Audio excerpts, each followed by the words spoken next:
Bismillahirrahmanirrahim. Jangan lupa subscribe ya. Karena di hadis Nabi adalah tai.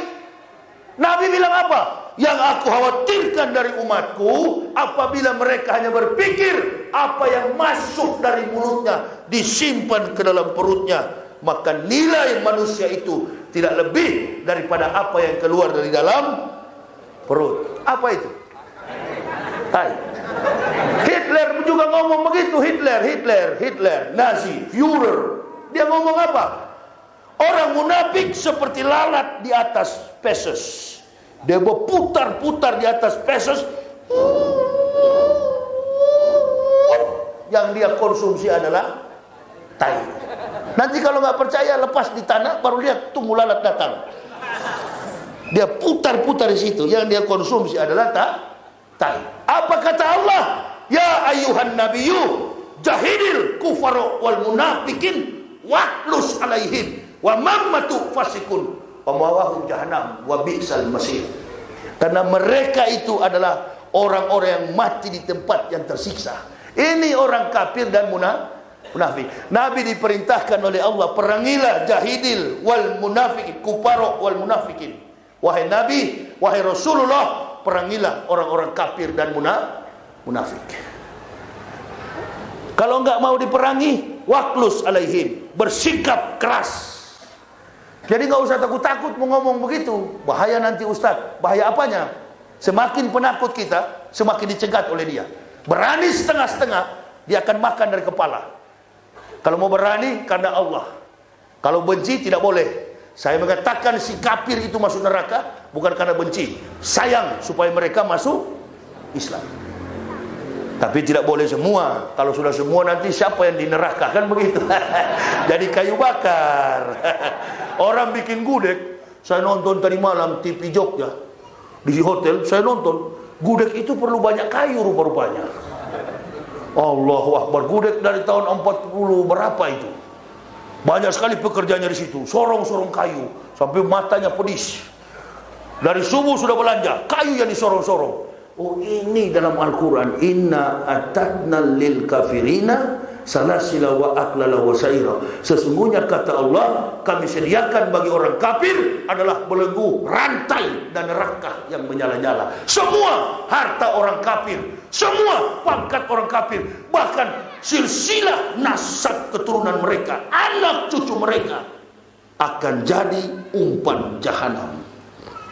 Alhamdulillah, kami sekeluarga luput dari kayu bakar, luput dari umpan jahanam. Apalagi bapak ibu, masya Allah, sudah lahir dari keluarga Islam.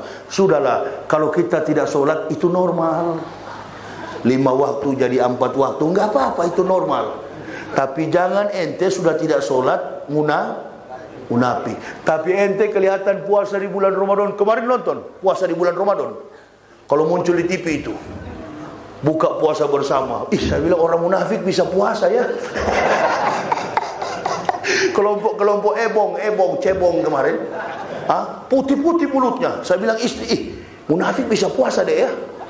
Walau-walam pak. Istri saya pengecut besar, penakut dia. Jangan begitu-gitu pak, jangan suka menghakimi, itu jatuhnya gibah. Gibon, nggak peduli saya. Berdiam kau situ. Saya yang ustad, kamu juga masuk surga gara-gara saya. Takut, ente punya surga lewati mayat aneh. Saya bilang kau masuk surga istri, ridho suami. Lil mar'ati syir'ani al-qabri wal zauj. Maqala Nabi SAW, ada 2 hal penting bagi wanita. Dengar ke sini, hai bidadari. Ibu dengar ke sini, 2 hal penting bagi wanita. Yang pertama adalah kubur, yang kedua adalah suami. Jangan saya bilang sembarang bicara. Megawati saya kemarin saya bilang supaya cepat mati, ada hadisnya. Manda'a li zalimin bil baqa'i faqad sawa an yusallahi fil ardihi. Bila kalian mendoakan orang zalim umur panjang, sama saja kamu mendurhakai Allah di muka bumi. Karena dia menjolimi umat Islam kemarin. Nggak perlu suara umat Islam, dia sendiri agama. Jolim atau jolim? Jolim atau jolim? nggak berani. Karena banyak spanduk Megawati di jalan-jalan, takut. Nggak ada yang saya takut di dunia. Saya bukan pemberani, tapi saya tak pernah takut setelah Muslim ini. Ridha, ikhlas, bawa mobil sendiri. Sekala-kala jemaah tanya, Ustaz dicegat nggak orang kafir? Oh enggak, jarang kafir kejar saya. Yang saya sering ketemu makhluk-makhluk halus. Wallahi, saya dulu tidak pernah ketemu setan. Nanti di Islam. Pernah istri saya hamil dari Sulawesi Barat, dia mau pulang melahirkan, saya sendiri mati mobil saya di tengah hutan Sulawesi Barat. Namanya Pasang Kayu, Sulawesi Barat. Lewat di atas mobil saya, pok, pok, pok, pok. Kepalanya terbang, ususnya juga terbang. Baunya seperti anyir ikan, bau amis. Dia lewat di mobil saya. Istri saya sudah berangkat. Oh begini setan. Di Kristen nggak pernah ketemu, karena memang sama-sama setan. Bagaimana mau ketemu? Sama di gereja tidak ada setan mintip-intip dari jendela. Yang ada setan itu di masjid. Itu jadi di jendela-jendela itu setan itu yang suka. Bukan ente. Jangan tersinggung. Ini susahnya kita di Islam ini suka tersinggung. Mana ada jemaahmu tersinggung? Nggak ada itu. Tapi kalau di Kristen pendeta salah bicara, awas, langsung pindah besok. Coba intip di gereja hari Minggu pagi. Yang kaya-kaya duduk di depan, yang tukang panjat kelapa, tukang becak di belakang. Nah, yang kaya-kaya di depan, duduk di bangku apa itu VIP. Di belakang bangku kayu. Sudah diatur, ini kaya, ini miskin. Di Islam nggak peduli. Ente tukang becak, pejabat baru datang, tukang becak duluan sap depan. Kalau dia dari bawah becak malam angin banyak masuk, kau terima di belakang.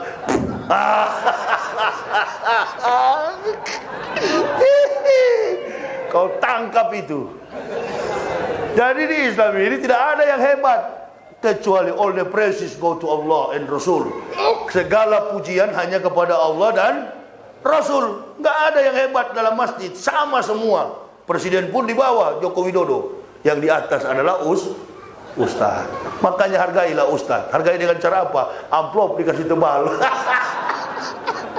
Supaya kalau dikasih amplop maraju Ustaz. Kan? Imanuhum fi amplopi. Ya saya kira itu. Imannya ceramah amplop, nggak dikasih ngambek. Nggak mau datang lagi. Ya.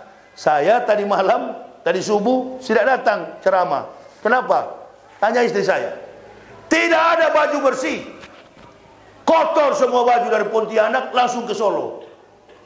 Begitu turun di bandara, ceramah zuhur di Masjid Al-Bakri, Jakarta. Dari situ sudah sore, langsung aja kita ke Solo. Sampai di Solo ketiduran karena lelah. Sampai di sini nggak ada baju bersih. Saya bilang istri saya, ini kan sholat subuh, kita juga belum tidur. Subuh aja, baru kita bobok lagi. Ya, jemaah nunggu lama sekali katanya. Ustaz tidak datang. Bagaimana saya mau datang? Baju saya kotor semua. Baru pagi tadi pagi saya jalan dengan istri. Kemarin pagi keliling satu Solo. Ternyata laundry itu ada di dalam sini dekat. Diputar-putar sama GPS. Ketiknya bagaimana Pak? Ketik aja. Laundry terdekat. Laundry terdekat. Laundry Gito Gata atau apa itu? Ketik di situ 16 meter. Belok kanan. 200 meter belok kiri. 300 meter belok kanan. Sama hampir kayak ke surga juga ini. Kayak ke neraka yang berliku-liku. Mutar balik. Loh, ente suruh maju, belok ke kiri. 200 meter ikut jalan Gajahan. Mutar balik. Mutar balik terus kemana ini kawan? Sudahlah, jangan pakai GPS. Bilang sajalah bismillah. Di mana ya Allah? Begitu mau pulang ke hotel sudah kecewa. Ada laundry 200 meter ke dalam. Masya Allah, ternyata semua laundry terkumpul di situ. Home industry. Rupa-rupanya cucian baju itu adalah home industri rumahan. Oh begitu. Ternyata bukan di pinggir jalan, di dalam-dalam. Sudah cuci di situ.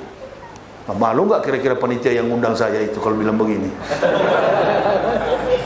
Ini menunjukkan bahwa penceramah yang tidak cengeng, kalau datang harus jemput. Bahkan ada penceramah mukanya saya lebih ganteng, tapi kalau datang ceramah mesti pakai Alphard. Budgetnya sampai puluhan juta. Ada jemaah cerita sama saya, Ustaz, Dia minta sampai sekian puluh juta. Hah? Coba ente kasih sama saya itu. Saya berapa? Tidak ada. Orang pikir saya ini dibayar mahal baru mau datang. Enggak. Saya datang membawa ilmu kepada jemaah.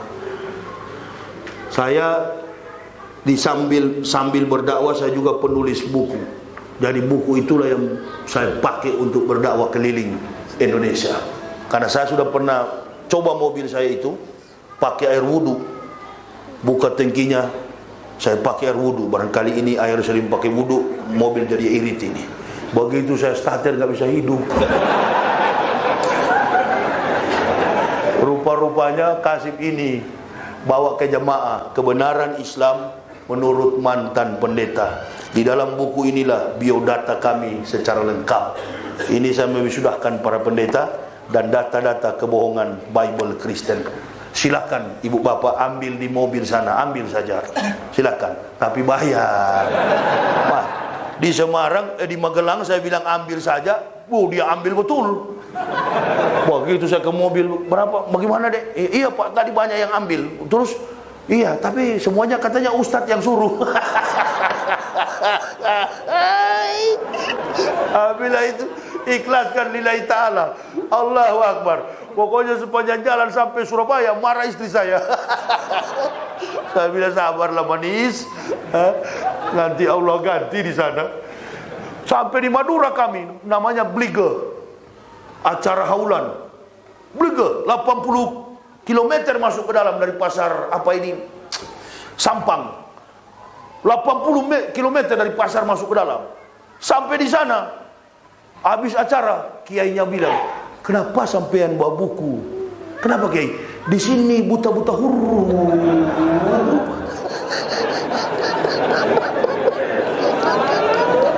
Tambah kecewa istri saya pulang. Allahu Akbar. Sudah tidak ada. Jangan ketawa-ketawa kamu pak. Begini resiko berdakwah. Dari gaji Jerman besar sampai di Islam. Ini nikmat dalam Islam. Karena sudah kenyang saya dengan dolar itu. Nggak kaget saya kalau miskin dalam Islam. Sudah kenyang. Ibu bapak baru belajar makanya kaget. Sampai membunuh saudara muslim hanya gara-gara dolar. Saya sudah kenyang itu. Marah-marah istri saya. Nanti kalau habis bensin pakai kau punya kencing. Siap.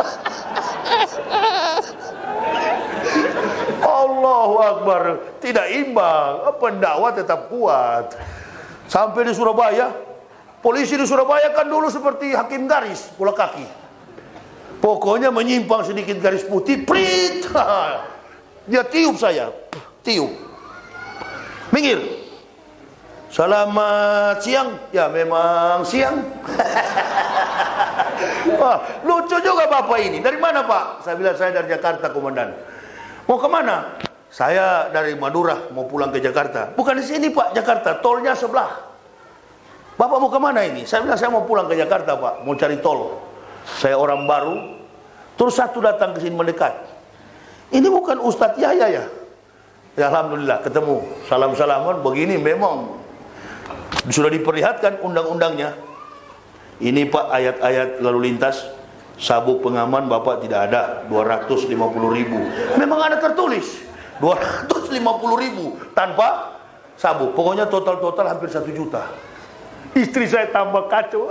Bagaimana? Allahu Akbar. Habis kita belum sampai Jakarta. Oleh sabar kawan. Innallaha ma'a sabirin. Tambah jengkel saya tukang olok. Lihatlah sekarang kalau ceramah masih olok-olok juga. Suka olok dari kecil memang begini tabiat saya. Suka olok-olok orang. Hah? Jadi percuma kalau berhadapan dengan saya. Saya olok-olok ente.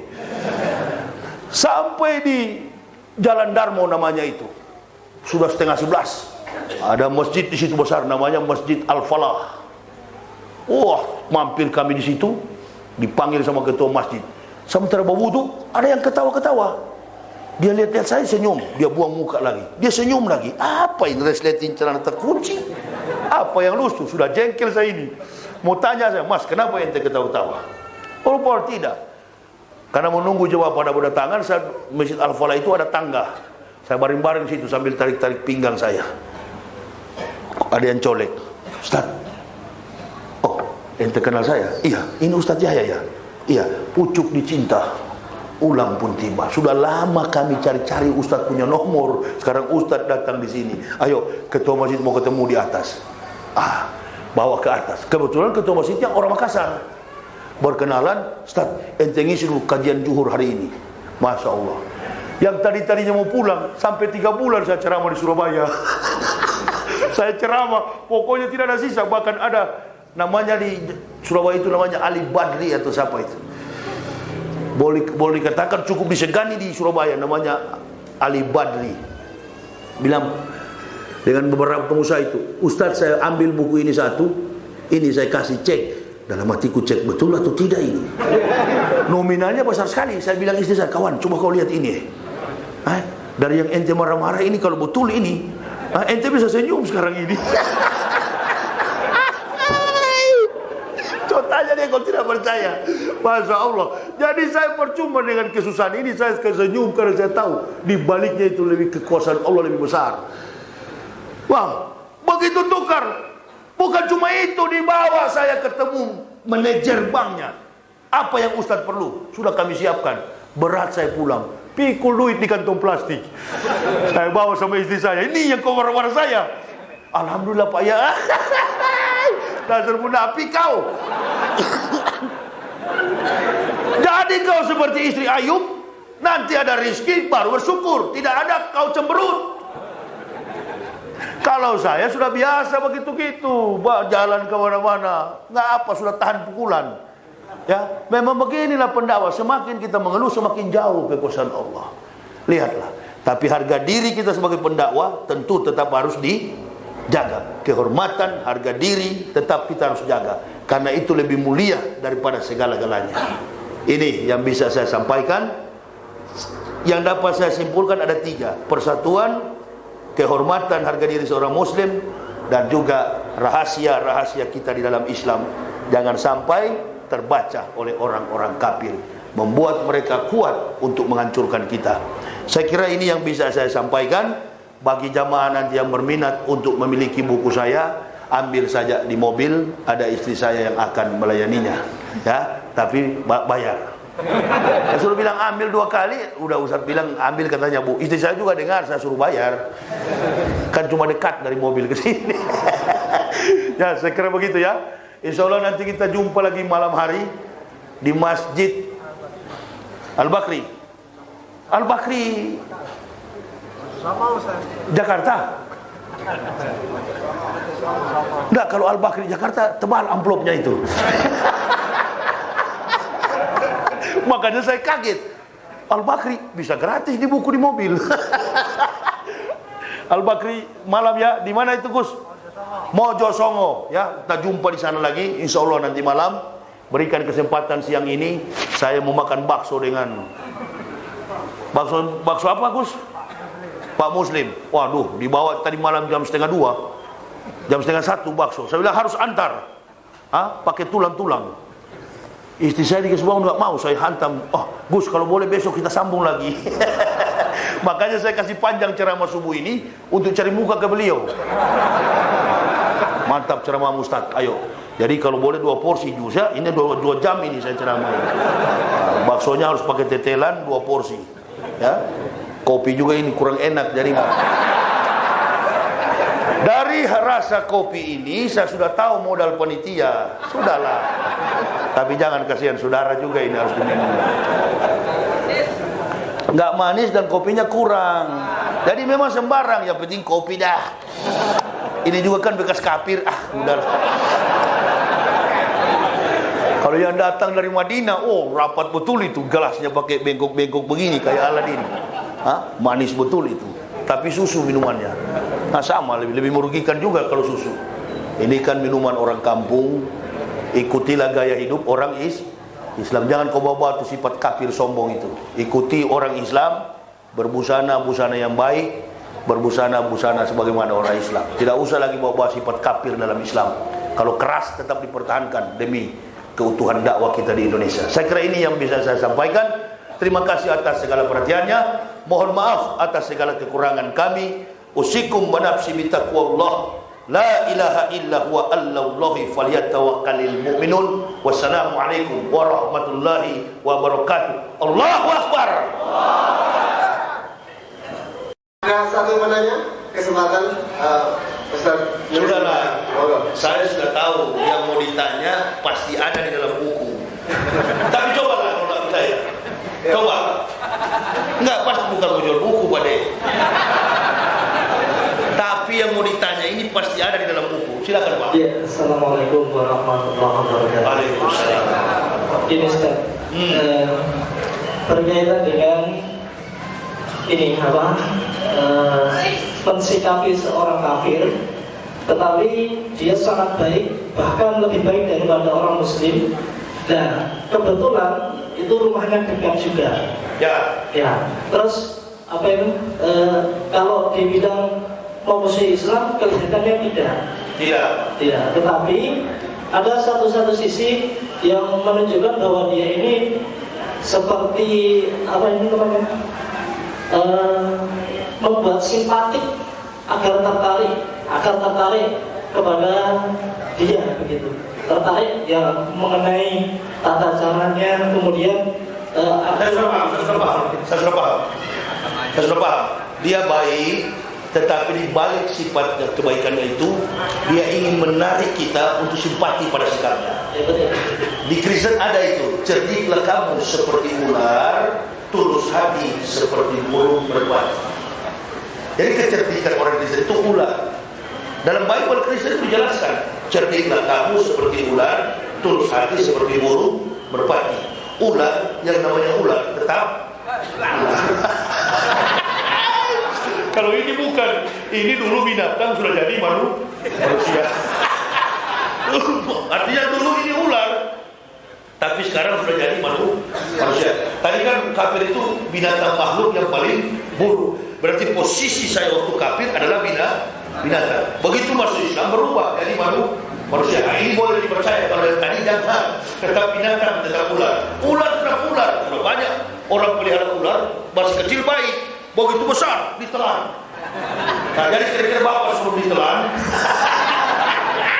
biarlah kutelan bapak ya. Di dalam buku ini banyak sekali Pak, ya, tentang sifat dan karakter orang menyikapi kafir dan menyikapi bagaimana kafir menyikapi Islam dan bagaimana Muslim menyikapi orang kafir. Saya sudah tahu apa yang mau ditanya, kan jelas. Udahlah ya, nanti kalau terlalu banyak tanya, buku ini tidak ada yang beli.